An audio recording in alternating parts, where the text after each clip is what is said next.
Absuelto na ang grupo nila Tulfo dahil nasa kanila na ang beat. Pero pag-usapan muna natin kung saan nag-umpisa at kung saan natapos.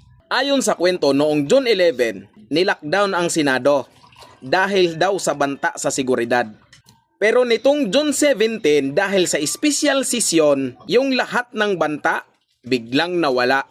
Dahil sila na ang gagamit ng bulwagan ng Senado. Pero kung matatandaan natin, mabalik tayo ng konti sa kasaysayan.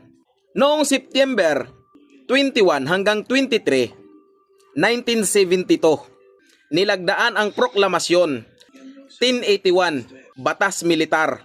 Pinasara ni Marcos Sr. ang Senado dahil hindi niya makontrol si Ninoy Aquino.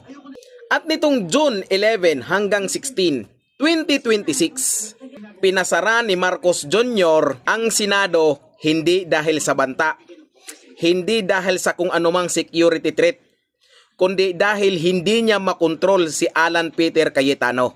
Pero nung nagpatawag si BBM nga ng special session, yung banta sa Senado tungkol sa seguridad ay biglang nawala. May gagawin silang palitan ng posisyon dahil may gaganapin silang pansariling pulong. Katulad ng sinabi ko, bigla ang pagpapalit ng posisyon at panunumpa ni Gatchalian minamadali bilang Senate President. At ang naging susi sa lahat ng nangyaring to, si Joel Villanueva. Anong nangyari, sir? Imbis na protektahan yung interes naming mamamayan, ikaw pa ang naging dahilan para buksan ang daan para sa pagbabago ng posisyon ng mayorya. Sinayang mo ang sakripisyo ni Jinggoy Estrada at ni General Bato. Sa isang iglap, naglaho ang lahat ng pag-asa namin. At alam nyo ba na si Joel Villanueva ay hindi lang basta senador? Isa rin siyang dakilang pastor na tagapagturo sa simbahan ng Jesus is Lord worldwide. Araw-araw ang pangaral niya ay katapatan, katotohanan at hindi pagtataksil sa kapwa. Itinuro niya sa kanyang mga tagasunod na ang salita ay dapat tuparin.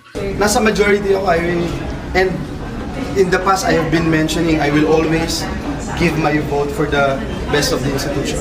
And that's what I did last. Ang pagkakaibigan at tiwala ay hindi dapat ipinagpapalit sa anumang kapakinabangan. Pero ngayon, sir, anong nangyari? Tinalikuran mo ang pinaghirapan niyong mabuo sa kabila ng banta ng arrest warrant ni Bato at sa kasong kinahaharap ngayon ni Jinggoy Estrada. Nanindigan siya, di ba? Ang lahat ng mga tinuro mo, sa lahat ng paniniwala mo, ay naging kabaliktaran ng lahat. Masakit mang aminin to, pero ikaw ay naging Judas. Hindi lang sa taong bayan, hindi lang sa mga kasamahan mo. Judas ka rin sa lahat ng mga itinuro mo at kaming mga